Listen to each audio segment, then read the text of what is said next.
Lights, camera, action. In a studio where local filmmakers talk to other filmmakers about the inside world of film. Cut! That's not the script.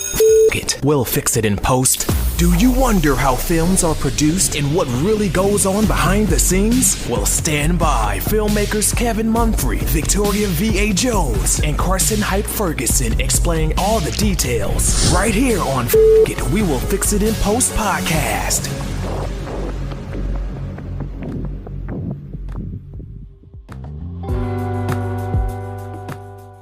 Good morning, good afternoon, and good evening. Whenever you're listening, I thank you for doing so. I am once again Kevin Mumphrey, and this is It. We'll Fix It in Post. I'm here with my colleagues, Karsten Knight Ferguson, sure, and Victoria V.A. Jones. What's going on? Now, when you think of different jobs in film, you'll think of producer, director, PA, who normally gets screamed at a lot.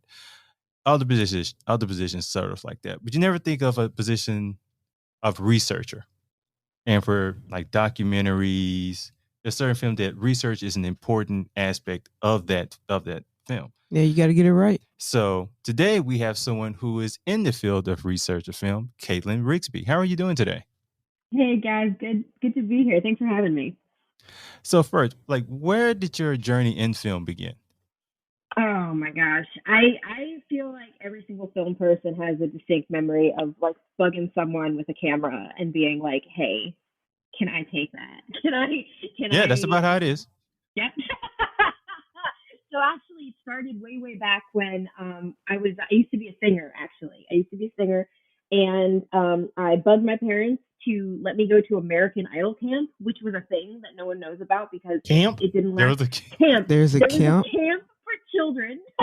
Wow. Yeah, the more you talk about this, the sketchier it sounds. Yes. Yes. So I bugged my parents. I was like, please, I want to go to American Idol camp. It was like in the middle of nowhere, Connecticut. And I went, and instead of singing, I followed around the film people the whole time. So I came back. My parents came to visit. They were like, "What did you sing? Who did you sing with? Did you?" They they brought in people who didn't win American Idol. People who got like third, fourth, fifth place. Wow. I mean, they made it that far. Yeah, I mean, so they needed some help. So that's why they went to camp.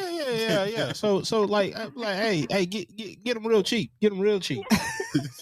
So from like 5th to like 10th place showed up to this camp. Yep. So I went, and my parents were like, "Who did you hang out with? What did you do?" And I was like, "Oh, well, they had this film crew," and I spent my entire summer just following them around, and they were like, "We paid money for you to do that." Hey, she's I bet you she was sorry for 2004, huh? Huh? Nah. So I put out the bag right there. I give you that was a good one. On the first turn, finally. right? I give him that. So how much don't give it to him. How much does this camp? Listen, I don't know. That is between my parents and their bank account. Oh, that is clearly an adult conversation. But I'm pretty sure they were pretty upset when they were like, "We spent all this money, and you followed around the film crew the whole time." Well, I mean, I'm just like, what? I mean, it's all in perspective. Like, no, she came back with like, okay, she knows what she wants to do with her life now. No. You went to go sing. Okay, I paid money for you to go sing. You know that sounds like the band parents that pay the money for the band equipment. Yeah, and then the kid decides they want to do drill team right after you spend big money on the band equipment. That's what that sounds like. I get where you're going. I'm just saying there's plenty of those stories. I get the ballpark you want to play at. I just like you trying to get Yankee Stadium. I feel like you're a little more on Wrigley Field. I'm telling you right now, that story's happened multiple times. There's music stores that are out of business that are probably still making money off of them payment plans. Oh my goodness. We're gonna move on because I feel you're gonna take this to a dark place. He's known to do that. So, so when you realized you wanted to work in film, what was your first job in film? I did a lot of internships before I ever got paid for it. So the first like non-paid film job I had was I worked for a leftist organization called the Left Forum, and they were looking for someone to just like digitize all of the recordings from their past forums. So I spent a whole school year going into New York City and helping them digitize things and help them make promotional materials. And it was the summer that not the summer, the winter that oh my gosh, what's that called? That protest that happened in New York City on Wall Street, where all the Occupy Wall Street. Occupy Wall Street. Yes, thank you. Yeah. That was literally the winter that Occupy Wall Street happened. So I was like in this like very politically charged organization, and I was helping them make all of their promotional materials. And I was like, okay, there's like, you can use this not just to like film kids at a summer camp. You can use this to like help spread a message. So that was like the first like non-paid job I had. And then fast forward a few years, my first paid job, I was an editor on at a little production company here in Philadelphia, mostly doing marketing stuff and things like that. And I loved it. I realized there that I loved editing, but I did not want to do it for other people. And sort of like I feel your pain. I feel your pain. Yeah. Killing your darling sucks when it's not like your project. So that I pivoted from there to sort of like the producer end of things, and I've been loving it ever since. So for someone who loves editing, because you all are few, what is it about editing that you love? Because it's one of those things. It depends on the project for me. Yeah, for sure. I love trimming the fat, and I love sort of like, it's sculptural, you know, like you start off with a whole bunch of material that doesn't necessarily make sense together, and then that is a great way to describe it. Yeah, then you find the story within it, and that's also what I think I love about like the archival stuff I do, because you find some stuff that hasn't been seen in decades, and you find materials that the context might not make total sense, or like the importance of it might not make total sense. And then you sort of like frame it in the film in a way that's illuminating. So that feels really special, you know? Yeah, I feel that. You know, Yeah. I don't like to edit, but when I get into the project, that's the reason I love the project. So I will sit at the beginning and I will cuss up a storm, and I will say a lot of things, you know, but by the middle of the project, I'm good. You know what I'm saying? And I'm excited to, you know, get back to. That's a very polite way of saying. Listen. Well, I mean, like when I was in school or whatever, I used to love log and capture. I just don't have the time to do it now, because it got me intimately involved with all the footage, like intimately. I mean, and I do like editing. I mean, like very. I was in there. This is yo. I'm saying, come on. And I blame you for that. Come on. You just gave him. You just had to give him the. No, seriously. I'm in the lab. It happened to me in slow motion. Like I knew it was going to happen. I mean, I just couldn't he stop said it more than once though. Wait, no, seriously. Like I'm sitting up here, like you know, with the footage. I get to experience it like outside of like, say if I wasn't shooting it, and like it would make it even much better.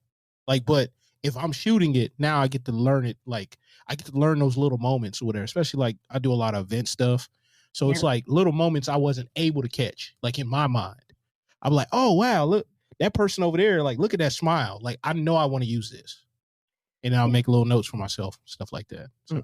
Can't do it. Now if I'm shooting it. Even if I don't really care for the project itself, I can kind of, because I can at least go, I can see something I didn't see when I was shooting it. So I don't necessarily mind it. But again, it really depends on the project for me. Because if I don't like it, it's just a bunch of images. And it's like, I got to make a cake out of this from scratch. And, you know, and I can't cook. You know, if I could, you know what I like, ultimately what I would love to do, I would love to have a editor full time, and I would just do selects. So like I will pull out like the best that I could, and I would have another person look at it. And then we both go together with like you know, second, third roughs or final edits. And to me, that would be like be able to hold my process like way down. That makes sense. Yeah. I guess. Now I'm gonna go back to your internship, your first internship. Yeah. So you're in were you like living in New York when this was all when you were doing this internship? From northern New Jersey originally, so I wasn't living in New York, but it was really easy to get into New York. Okay, so you're there during this the New Jersey drive time, huh? I don't even know the movie New Jersey Drive. He doesn't know that. He doesn't know what that is. It's about the carjackings. He doesn't know that movie. It was about some other stuff too. Anyway, go ahead. Sorry. You tried. I appreciate the throw. It didn't hit. Shout out to Jersey City. But yeah. With like everything going on with the protests and everything, like when you were starting this internship, was it a bit overwhelming? Like, did it take you time to adjust to it all? No. Weirdly, no. That probably has. I went to a high school. I was sort of like a magnet high school in my county, and so I went there and I majored even in high school in digital media. So I already had a background in sort of what I was doing at the internship, in best practices, how to conduct yourself sort of like in a professional environment. So it wasn't hard. It was more just like eye-opening, because I think that this is a flaw that like a lot of film programs have. And even, it was a high school program. This wasn't, they weren't necessarily trying to teach you how to be a filmmaker, but they were trying to give you some skills. It was one of the first times that I realized like how broad the industry could be. So that was like the big eye-opening moment for me, being like, okay, so I've seen the people at the camp, and they're running around and they're filming stuff. I don't necessarily know what they're doing with that footage afterwards, but I know they have to be getting paid for it. And then, I see people doing stuff at events. I see things on television. I see things in the movies. I know that sort of like there are people who are working in this industry who are doing that stuff, but I didn't necessarily know like how within reach that could be. So that was like the big illuminating moment for me. Like, I am working side by side with film and TV professionals who like also have really strong political opinions, and that's why we've all ended up, at this specific company. But now I see a way forward. That's, I can choose to do events. I can choose to like sort of like put this skill I have and put it towards like good works, like Select Forum, etc. And maybe there's more even out there that I just don't know about that I could, try to like weasel my way in. So I had like 85 internships after that, because I was like sort of not 85 literally. Just a lot. I had a lot. You had a lot of experience. I had a lot of experience. I probably had like 8 internships between the age of 16 and 22. Yeah. I don't recommend it to other people. Because like it's a lot, and you're doing a lot of work for free, and that's, I don't think, a good like mindset to necessarily go into your professional career with. But I sort of like became obsessed with like how many different ways can I apply these skills, and what's maybe the best route for me to go down. So I sort of got like an early crash course that I think a lot of people experience more in film school, where you're, maybe I should try editing. Okay, that doesn't really jive with me. All right, maybe I'll be on set. Maybe I'll do lighting. All right, I don't know about that. Maybe I'm gonna do camera stuff. Maybe I'll do sound. I sort of got an early experience figuring out what I enjoyed about the medium. I think that's kind of good though. I think that's kind of good the way because you did it young, so you got to kind of figure it out, and then like you were like really really young, where you didn't necessarily have to come up with the career or all that other stuff. You didn't get the life bills to pay. Yeah, I mean, because like that's like one of the hardest things, like especially once you move on, like making that transition is like, like having to pay the bills. And do you want your thing to be your thing when it's your side passion or whatever, and you haven't like really, focused in 100% yet? Yeah, exactly. And like, between 16 and 22, your biggest bill at that time was what, light bills? I'm sorry, not light, phone bill. I feel like what? No, I'm sorry. Yes, I'm Phone thinking. bill. You paid the light? And, Did you pay the light bill, Kevin? The light bill was in his name. Yeah, it was. hey, look, stop playing. Listen. It was always paid. It's just not always paid by I me. didn't pay no bill. Okay. Anyways, I was the youngest. That's just how we things put roll. more of our business out there than needs to be It's out cool. Nah, I like when they put their business out there because I be telling jokes, and my business is in the joke. So I'm just, there. And you be throwing them out there. We don't actually do that. man, y'all be laughing. And sometimes we Okay. be having questions too, like, why did this happen? Yeah, you like, so how did you get introduced to being an archival producer? Yeah, totally. So I sort of first came across that in an internship. I was working at a documentary production company in Brooklyn, and I came on to a project that was about Ruby Ridge, the Oklahoma bombing, and Waco. So just like Heavy stuff. Yeah. heavy stuff. And the crux of it was pretty much like, how did the militant right sort of like form, and how did these three events embolden them, culminating in the Oklahoma City bombing. No, I'm sorry, culminating in the siege at Waco. And a lot of what I was doing as an intern was finding archival stuff, nothing heavy, just like going on AP and like seeing what they had, and doing like heavy fact checking and things like that. And I was working pretty closely with some people on their archival team. And that was really interesting to me. I was only pulling stuff from AP. I was only pulling stuff from Getty. But when I sat down and I finally was able to watch the film, seeing like all of these different materials come together, things that they had pulled from the FBI, things that they had pulled from different news channels, was really, really interesting. And then I came back to that company a few years later, when I worked on Finding Your Roots with Henry Louis Gates Jr., which is a longtime PBS docuseries that's literally, you take celebrities and you take genealogists and you trace those celebrities' family history. And so much of the entire story is based on what we found, like what we, the researchers, found in these people's family trees. And sometimes it was really interesting stuff. So I would see, like, I found a mention of this guy's grandfather in a newspaper article. So I would see that. I would see that article show up in the final cut. And I would also help a little bit with the research with the archival producer. So there was like a really clear, like, the research that I'm doing to help write the show is also the research that is forming the visual basis of the show.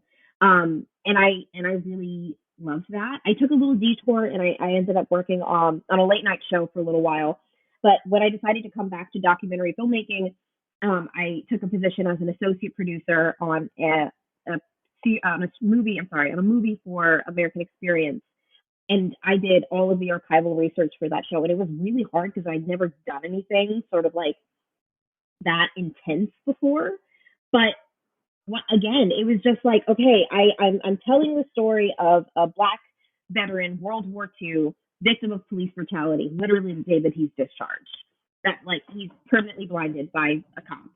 And I'm like contacting these newspapers, these Black newspapers, and I'm saying, like, hey, do you have any photos of this guy? I can't find a single photo of this guy. And they're like, yeah, we have tons. So that's like, it's literally shaping, rediscovering the stuff that hasn't been seen in decades. I felt really proud of that work, of like reintroducing it to an audience, you know? I'm sort of going all over the place. I'm so sorry. No, you're good. No, not really. But, I mean, so, yeah. Go ahead, please. So yeah, that was. I just had like a really profound emotional impact on me. You know, that I got to know these librarians really well in certain libraries and like developed like a camaraderie with them, and just like more more than that, I felt like I was helping to give voice to Sergeant Woodard, who was a serviceman, who he passed away, I think in the 80s or the 90s. We weren't able to interview him. His family unfortunately didn't have any photos of him. So I felt really proud that in the interviews that we were doing, of course, obviously we were able to like pay a tribute to him, but also even more than that, I was able to find materials that were more from his perspective, and some that were even from his perspective. So take us through the process of you doing the research. Like, how does that start, and how do you go? Where do you go for your sources and all the other good stuff? Yeah, when I'm doing stuff that's really rooted in history, I always start with newspapers, because like sometimes they're publishing stuff that's like not correct, and we know it's not correct. But oftentimes they're like they're clues. It's sort of like putting together a puzzle. So sometimes there'll be just like a little offhand mention of like a person who was important, or like a name, and then you go and then you find where that person's belongings might have been cataloged, and then you go and then you message the archivist and try to pull things like that. It's really just like tracing the little breadcrumbs that have been left by a person, and finding your way back to their materials that way. Shout out to books. Shout out to books. Yeah. Reading is fundamental. So when you're researching for these projects, there are like certain places that's just like a no-go for you all. Like, we don't look there for information at all. Ooh, like you mean subject-wise, or like? Oh no, like I just do an example. Like, I know, like when I was in like college, they was like, don't go to Wikipedia for nothing. Oh, honestly, no. Like you have to like understand that there's some information is just incorrect. But more often than not, even like someone's like weird theory online isn't true, but they got to that theory somehow. So then if you like trace back, and that's like especially, I feel like that's been especially useful like on when I was working on like finding your roots, because genealogists online are wild. And really? It's like a weird, it's like a very fascinating community that I'm like sort of a part of, because I also do genealogy on the side. But people are just posting like the wildest. I believe the wildest stuff online. They'll be like, "Yeah, I'm just definitely descended from." I can only imagine, like, seeing is like I used to watch Jerry Springer. Where are you going with this? And then no, like the whole world is like Jerry Springer now. Like, have you been on the internet lately? That's just the internet. They usually, when they log off, they at least hide it. Not everybody now. Like, hey, some people just let it out. Listen, there's a lot of crazy people out there. Okay, I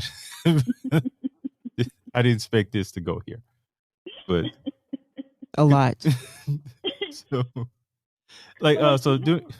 Even no, please go ahead.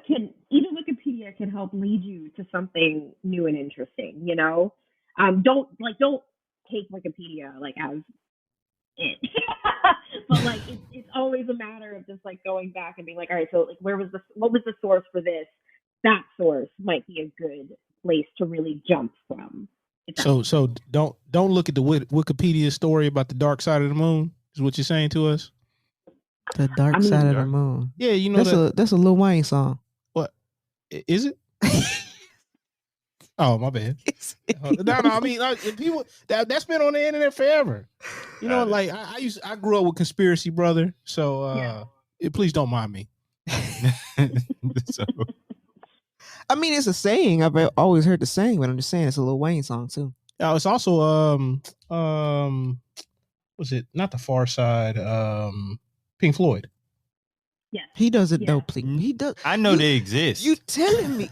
I'm telling you. I know they exist. It's not my fault. I'm cultured. You look at him. It's the most bizarre questions. I And wish he you would does look not that know. way.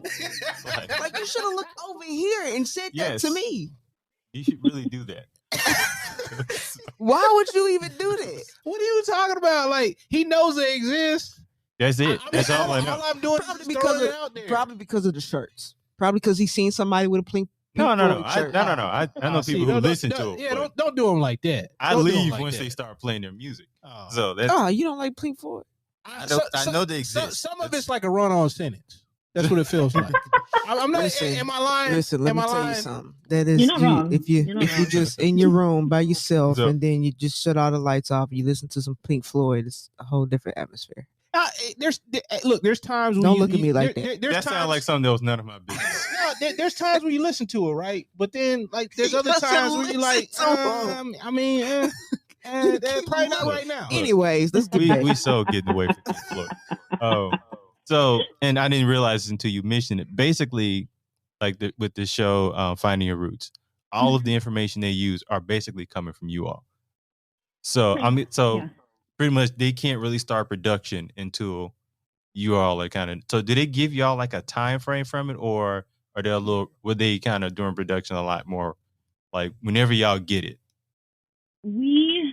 So I don't know how much I'm allowed to say. I don't know how much my NDA. Oh yeah, please. Don't worry about that. Don't get us mixed up in that. Don't worry about that. Hey, we ain't got no qualms. Hey, skip that question. You know what? Yeah, let's skip that question. Go to another. Go to another question. Let's be safe.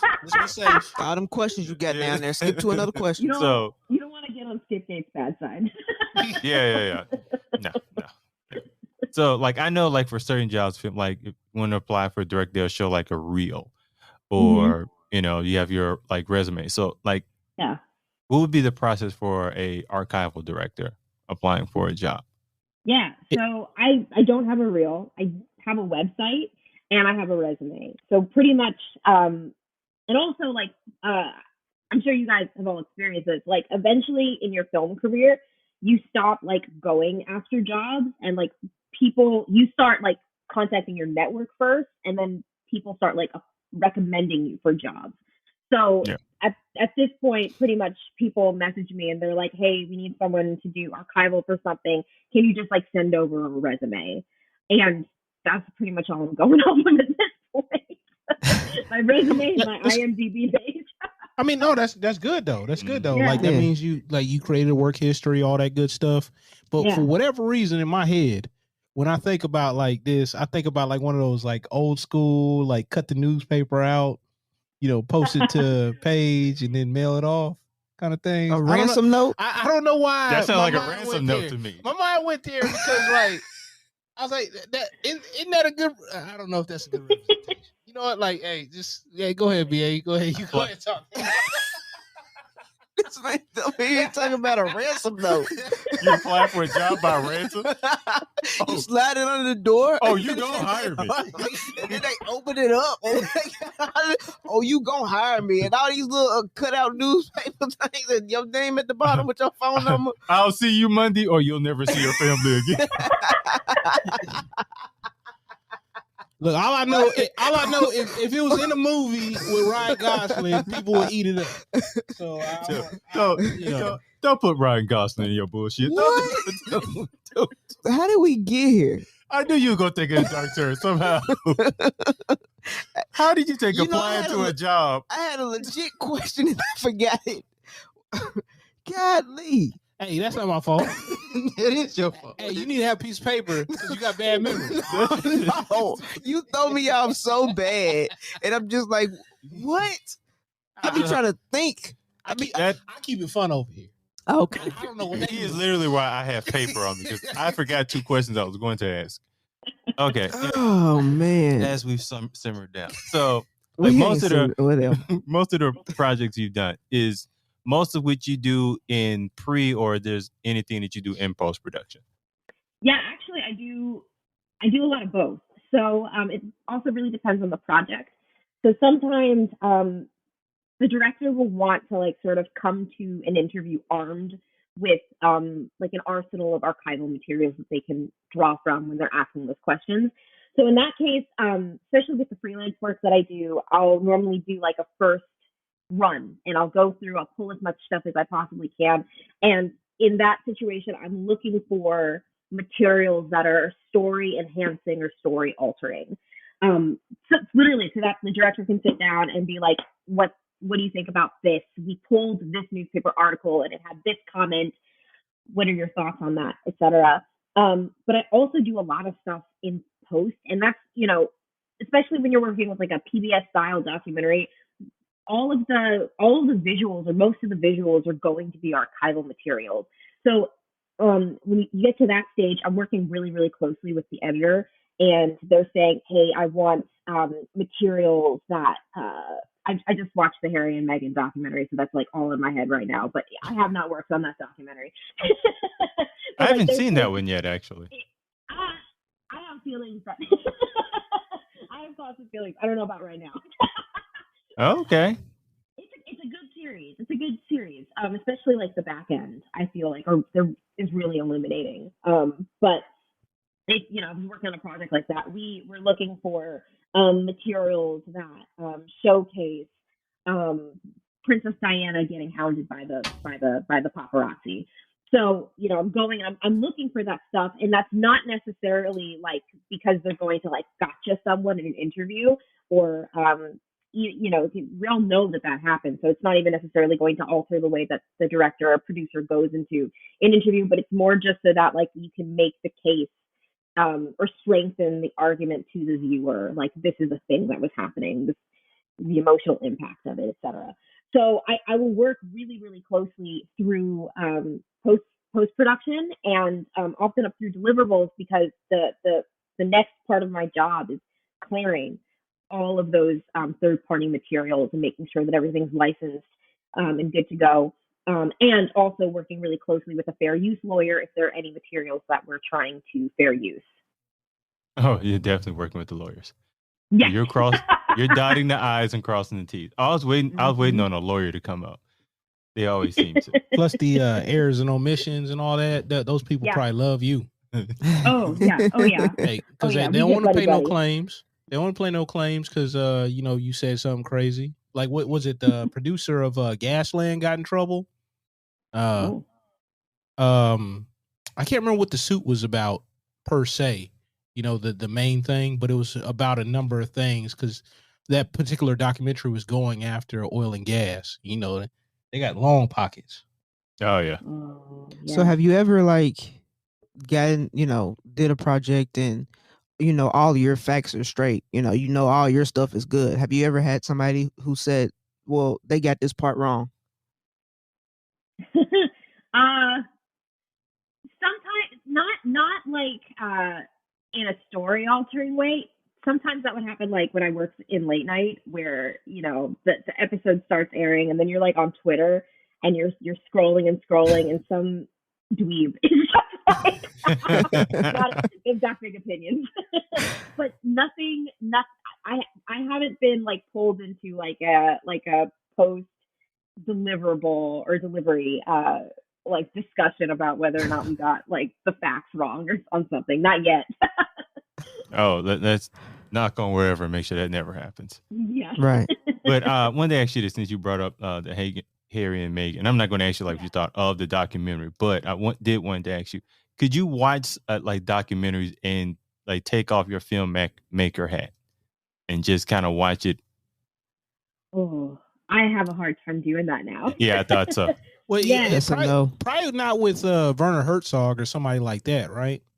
No, even Werner. Really? Okay. All right. Yeah, because I feel like, so like, and y'all too, like you're in this stuff day in, day out. I have a really little film degree, and like I had the 4 years in high school too.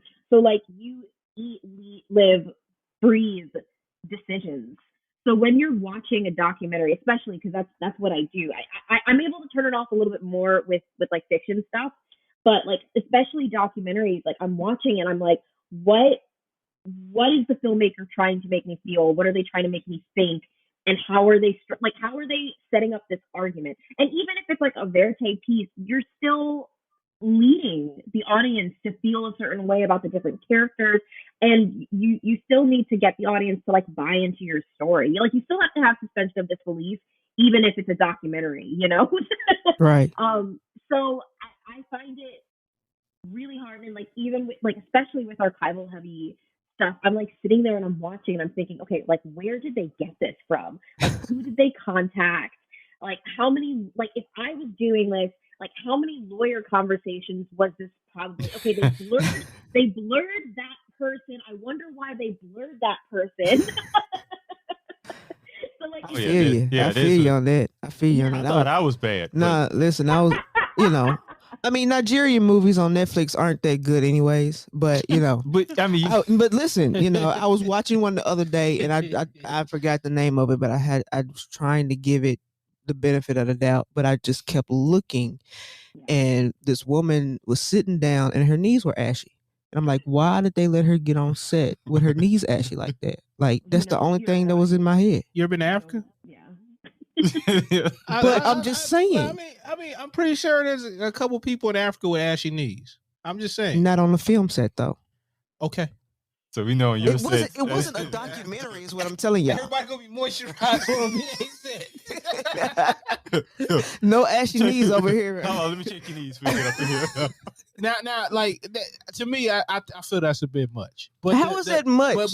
But for me, like, what is it? They were very ashy. The one Tyler Perry movie.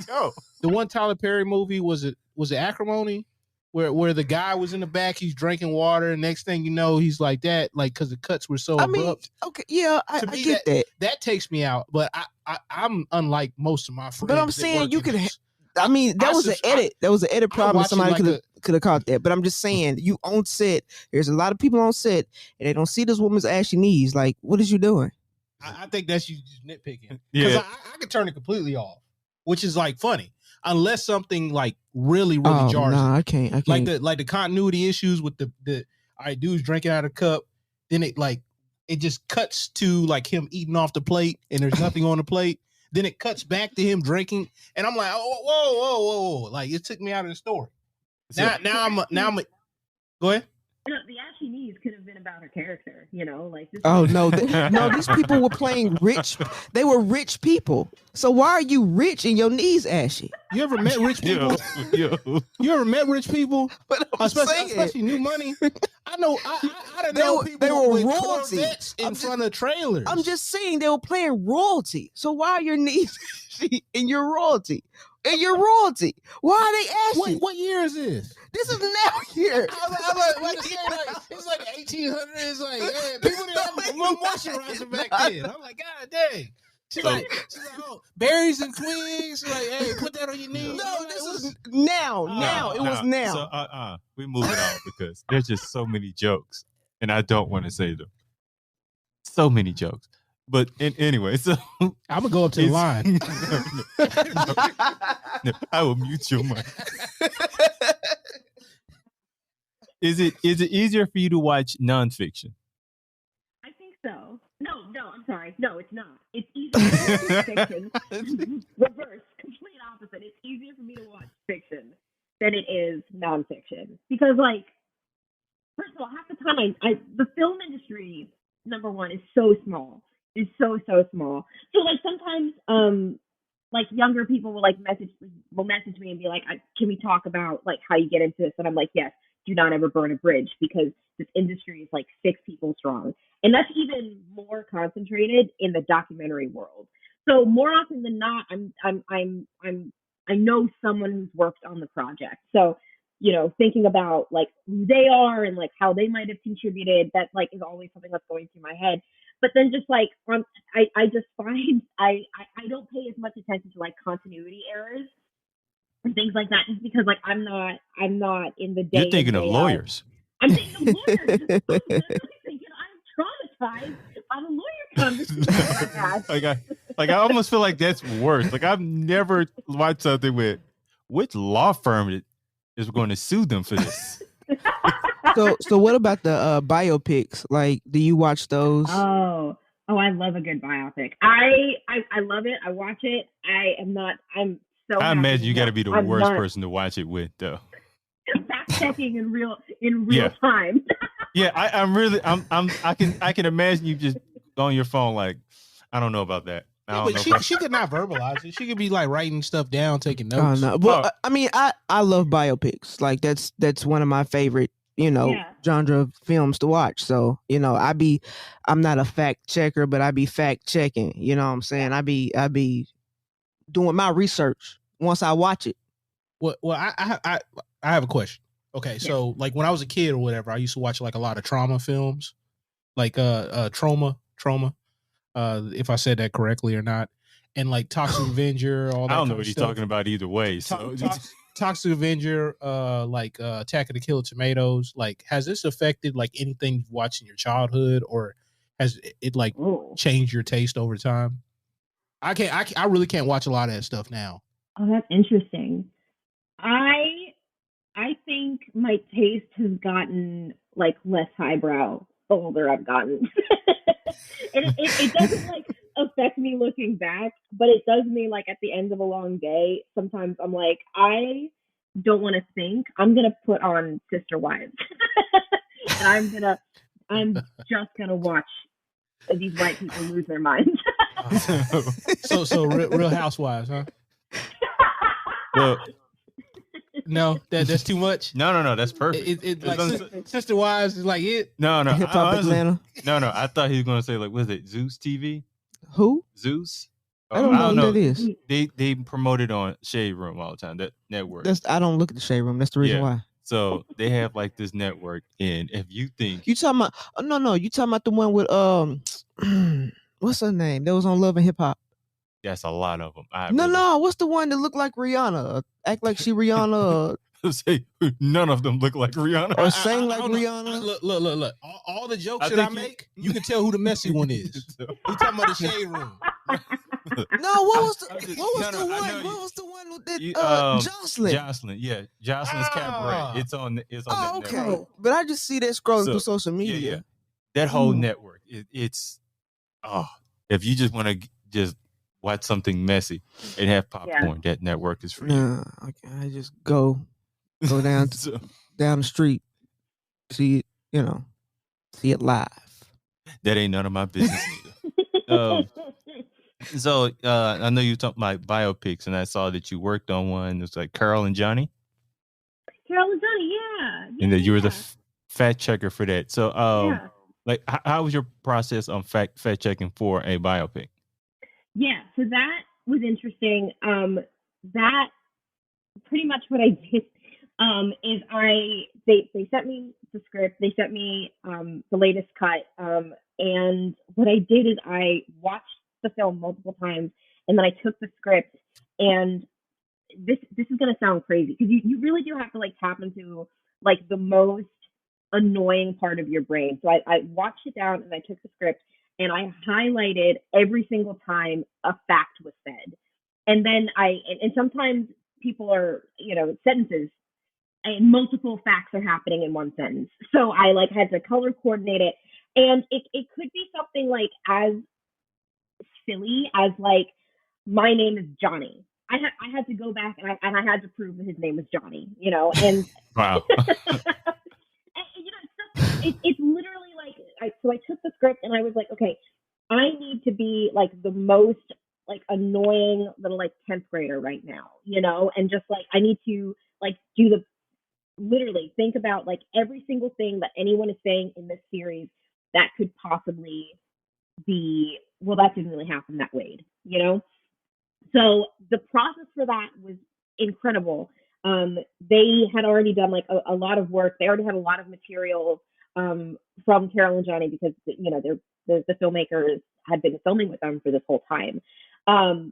So it was really a mix of like combing through a lot of the materials that they already had, they had presented to me, and also doing some other research on my own. So like going and trying to, pulling up like arrest records from way back when, fact checking those materials through those arrest records.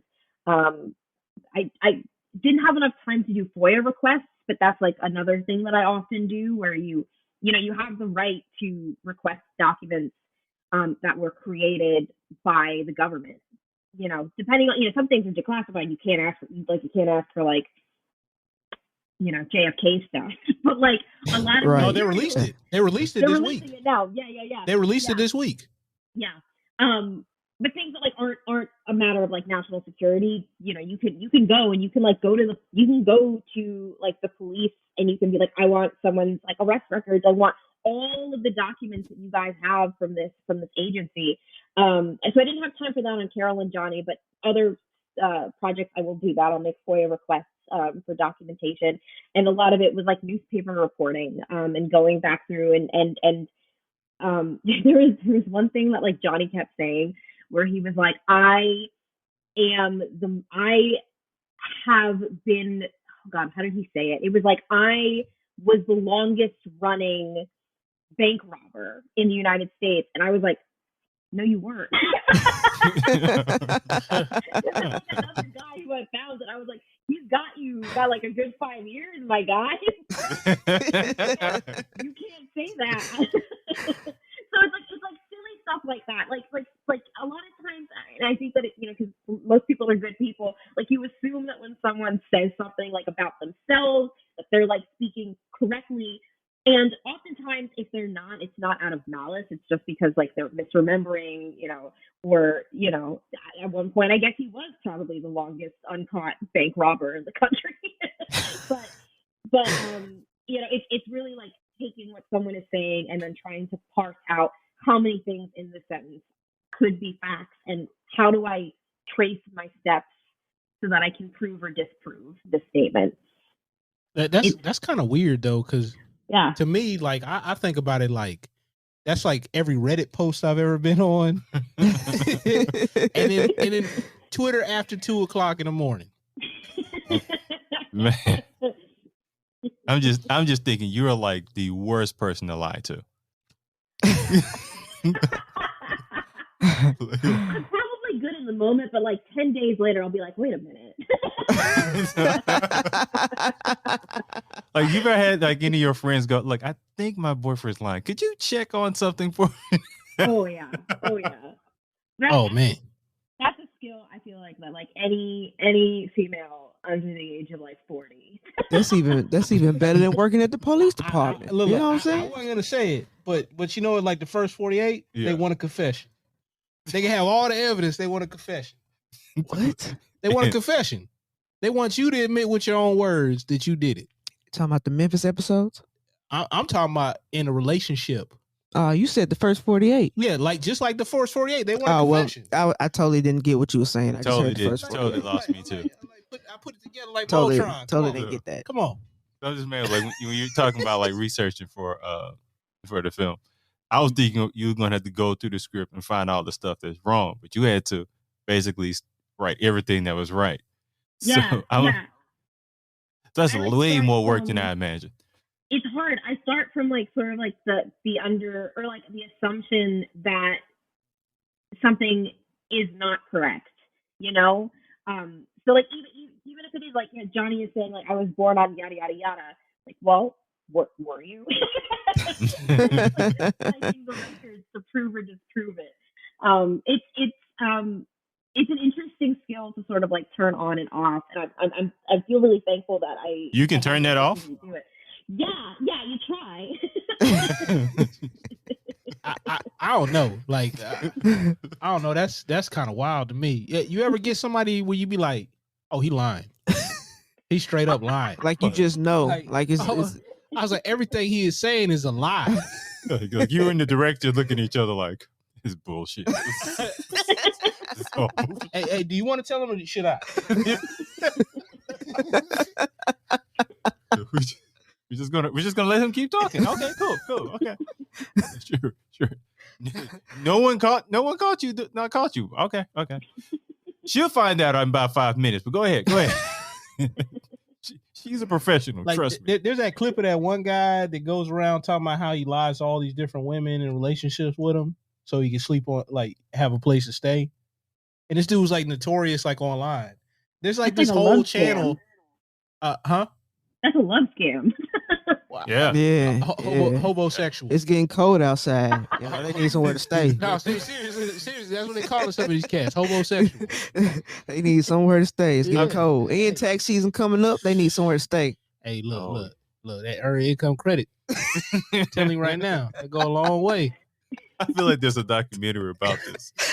No, but that dude, whatever, they talked to him like 3 or 4 different times, and they got like YouTube videos. There's like a channel that does these like just weird introspectives on these people that have like these crazy lives, like from like all corners or whatever. And this dude's like supposed to be the notorious like cheater.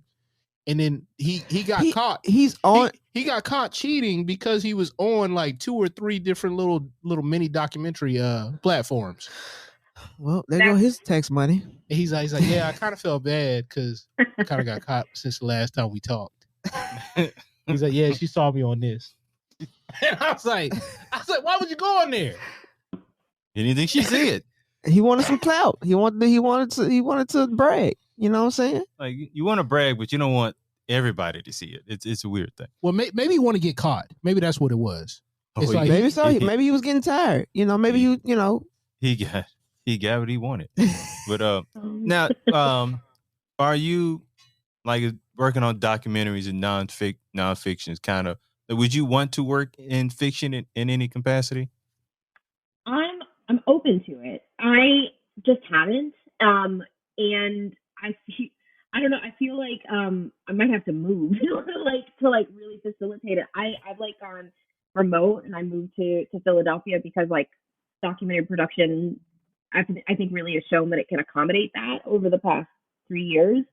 I would definitely be interested in sort of like helping or like working as a fact checker or a researcher on like period pieces, or even just like films about like mafias, you know, like. Now you're talking. Yeah. That's the type of stuff I like. Yeah, we know you like mafia films. Absolutely. I love those. So I know it's not mafia, but did you ever get to see the one about the Black Panthers, the recent one? Was it the Black Judas? Oh no, I haven't. Black seen it Judas. yet. That looks so good though. Okay. Oh, because I was going to ask you, what'd you think about it? Because I know that's a specific time period. Yeah. And I was going to ask you, like, hey, did you think they got it for the most part right? But I can't ask that question. Yeah. Yeah, I wanted to kind of bring up like your time at last week with John Oliver. Yeah. I know they deal with like social issues, political issues. So like as far as fact checking, like what is your process of kind of fact checking and stuff you would look for to accommodate that show?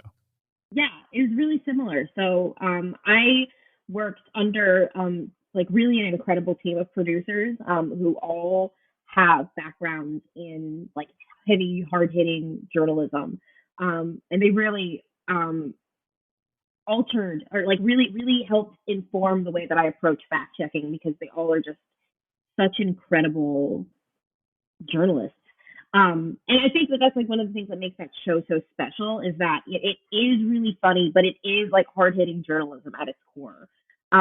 So basically they would tag me in to like assist them with like making sure that like the stuff that we were saying on the show was factual. And sometimes it's like silly stuff, you know, like sometimes the writers would write a joke and they'd be like, can you fact check this joke?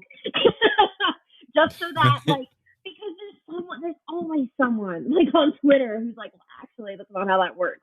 So, you know, and it ultimately is the writer's final decision whether or not they incorporate that note. But it was really similar. It was this is the statement. How many separate facts are in this statement, and how easy is it to disprove the statement ultimately? So you always are approaching anything that you're fact checking from like a really critical place. If it stands up to scrutiny, then I feel comfortable standing behind it and being like, I did all I could to make sure that we weren't saying anything that was wildly incorrect. I really appreciate that because I know that's not done everywhere, especially in the age of clickbait and all the internet stories and all that stuff where people want to be fast versus worry about being correct. So that's nice to hear. Yeah, yeah. I was just thinking, like, how hard could your job have been if someone was doing it like in pre-internet? Oh, it would have been so every aspect of like all of the jobs that I do. So like fact checking, exponentially harder, archival research, exponentially harder. It's so much easier now to do like that research, that baseline research online, and then to identify like repositories, and then I can just email them and they can send me a file. Like that's impossible 30 years ago. You know, Right. 30 Exactly. So, Exactly. yeah, I'm She would have been on contacting people. She would have been on the microfiche. She would been on the microfiche. Dewey Decimal would have been her homeboy. I mean, it wouldn't be that. I would think it was like a fax, maybe. A what? Maybe a fax of some. You could. You talking No, about no, faxing? No, Yes. he's talking about the Carfax. No. What? Fax, Get out of here. What you say? I'm thinking like. All right, let's get up. I'm about to head out. I would imagine this would hold production back exponentially, but like you could fax some files. I mean, we had printers back then. It may take a minute. You know, you gotta carry a bunch of ink cartridges, but. You know, Carson, you really messed me up. He said it, and I was trying to figure out what was he talking about, and you said Carfax. No, Just he's just talking about the like actually getting the facts right. You know, like I understood it. That's why I told it. I didn't know if he was saying fax something or getting the facts. No, he was talking about both though. I was just like, he said what? He's like a rapper or whatever. It's a double entendre. Oh my god! So I mean, hey, you listen to Lil Wayne. You the one that told us about him. I said he had a song. He's a fireman. So. Okay, I'm In sorry. the episode. I'm done. I was thinking none of that. I was simply talking about effects. What? Oh, You took this to hell.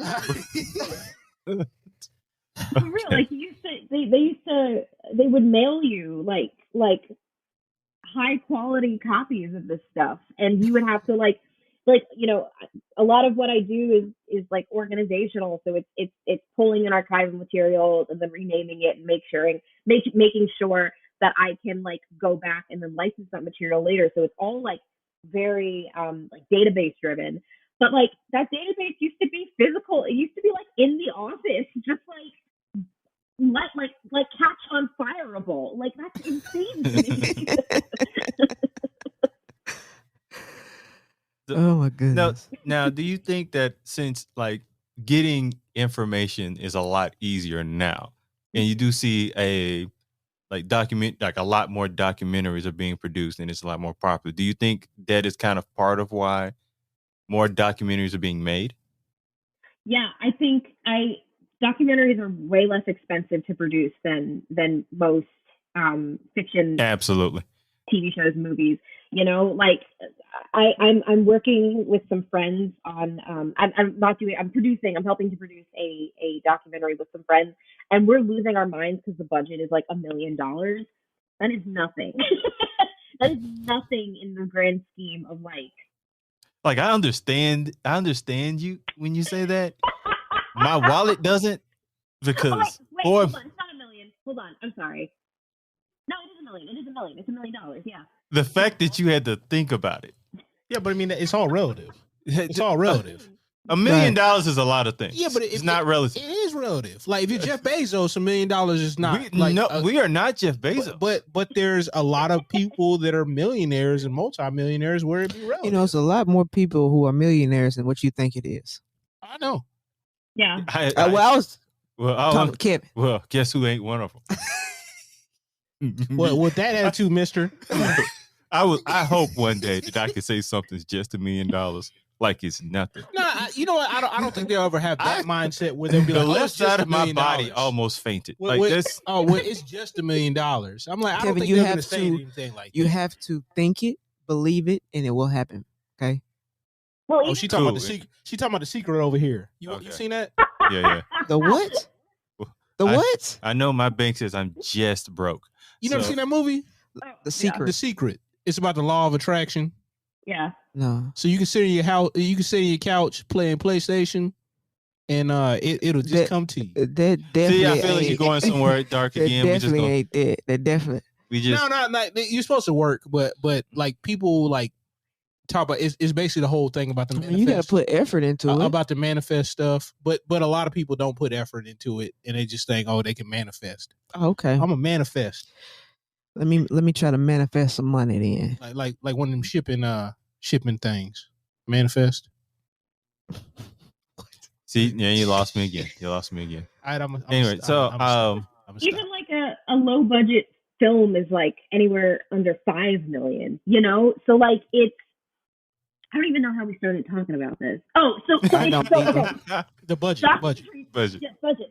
Documentaries are like exponentially cheaper than nonfiction. The fiction films to produce. So like $1 million for a documentary like is a lot of money. It's like objectively a lot of money, but it's still to get you more bang for your buck if you're a network. You know, like, okay, we'll throw them $1 million, we'll make back whatever, how much money we get. So I think that we're sort of like in this like golden era for documentaries because like people throughout the pandemic's still happening, but when like early days, 2020, they were still producing them because you can like everyone sort of like go off into their separate corners, like work remotely and then come together for an interview shoot. And you really only need a few people on set for that. Like you need someone to do lighting, you need someone to do sound, and you need camera and, you know, and the director, if you're really doing like a skeleton crew situation. So I think that this sort of like documentary renaissance is like really only in the beginning stages because it's entertaining as hell. Like, you know, yes. people watch it. People watch like Bad Vegan and people are watching Harry and Meghan and people are watching the stuff. And you can produce them way cheaper and also I think maybe not faster because the projects I've worked on, you know, often are like a few years in development. But I think those other aspects sort of like make it a no-brainer for a lot of networks. It's just amazing that fiction is more expensive than nonfiction. Yeah. No, that's not amazing. Because with fiction, we're just kind of making it up. Yeah, but you have to put more effort into fiction. Yeah. Like as far as the look and all the other good stuff. Well, I guess with nonfiction, you can just tell it how it is. Right. And yeah, I guess you just I didn't think about it that way. Yeah. But as we're gonna get ready to wrap things up, but for somebody who's wanting to get into your field, what advice would you give them? I would recommend that they take every opportunity that comes their way.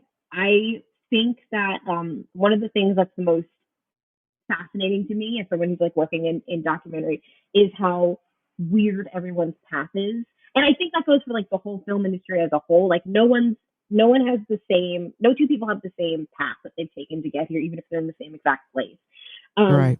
And I have like honestly found that there is sort of like this really beautiful like serendipity that happens when I'm working on a project where I'll sort of like Slumdog Millionaire style, like remember like, oh, I learned about something like this years ago when I was like interning on this one project. And now I'm like tapping into that skill that maybe has been sort of like sleeping for a while, like laying dormant. And now all of a sudden it's relevant again. So I think that like in order to like do this job well, you sort of need to really enjoy being a jack of all trades. You need to really enjoy like learning random shit for the hell of it. And you need to sort of like know you need to enjoy the chase, you know? And so be that like I'm chasing down this particular piece of information, or I'm just like chasing after this dream, even if I don't even fully know like what or where it is. I just know it's like vaguely like in this direction. I'm just gonna like run towards it. I think that's a trait that a lot of the people who like I've come across working, not just in documentary, but also like in, you know, fact checking and like archival stuff. That's sort of something that we all have in common, where we just really enjoy the process of like sussing something out and figuring out what it is, like sort of like at its core. So yeah, just like do everything. Do everything. Right. Well, thank you, Caitlin, for taking time out to talk to us today. Most definitely. Greatly appreciate you. Yeah, of It's course, been guys. Thanks for having quite me. fascinating. Y'all been fascinating. Well, we try to be. I mean, I am, so. High hopes, I tell you. Yeah, we're definitely going to end it there. So, Oh, man. I am once again Kevin Mumphrey with my colleagues Karsten Heifargsen and Victoria V.A. Jones. What's going on? And that is a wrap. Shout out the books. I'm actually going to keep that. I always try to slide something in there. And I normally delete it, cut but it off. I think I'm going to keep that one.